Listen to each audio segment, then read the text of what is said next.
আমি পয়সা দিই না, আমি তো কোনো পয়সা পাই না।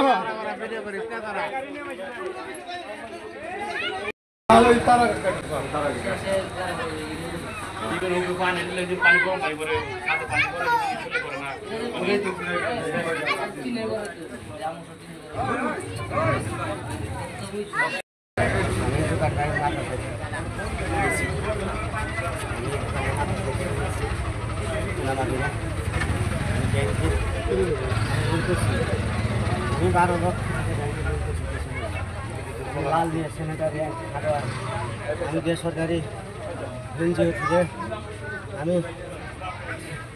30-35 লক্ষ টাকা দোকানে লোন করছি। আমার ভাই দিয়ে লোন করছি, এনজিওতে আমার ভাই দিয়ে লোন করছি। আমি আমার ভাই দিয়েও করছি। আমি ব্যাংকে কৃষিরও কৃষি লোন থেকে লোন করছি। আমি 5-6 বছর থেকে দোকান চালাইতেছি। আমি মাদ্রাসায় থেকে দোকান বসেছি।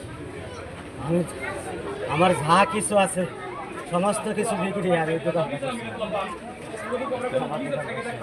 কত টাকার মতো ক্ষতি হয়েছে? আমার দোকান 30-35 লক্ষ টাকা আমার শেষ মাল ছাড়ানো।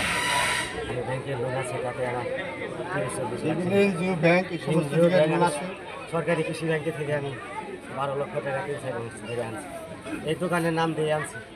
আমার এই দোকানের নাম লাল মিয়া ছেলে থেকে আমার বাপের নামে অ্যান্ড হার্ডওয়্যার জেনারেল স্টোর। লোনের টাকা কি দোকানে ইনভেস্ট করছেন? হ্যাঁ, আমি ব্যাংকে থেকে কৃষি ব্যাংক থেকে লোন আনছি। আমি 5 বছর 6 বছর ধরে 3-4 বছর ধরে। যাই হোক, আমি দোকান থেকে আমার মাদ্রাসায় থেকে আমার চুক্তি নামায় দোকান দিচ্ছি। আমি দোকানে করছি। মানে তার বাদেও আমার ভাই আর আমি দোকান করি। তার বাদে আমার ভাইয়ের দিয়ে দোকান চালাই। আমার দোকানে আমার ভাইয়ের নামে আমি বেসরকারি এনজিও থেকে অনেক টাকা পয়সা আমি আনছি। দুজনে মিলে আনছি, আমিও আনছি।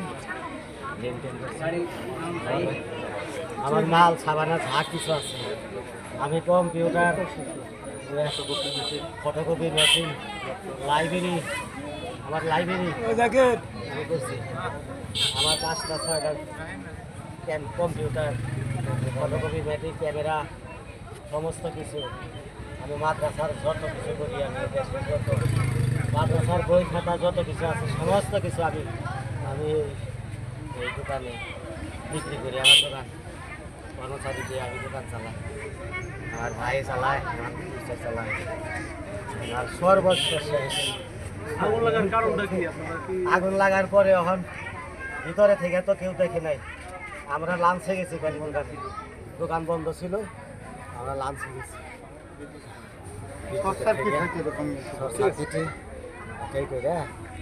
আমার দোকান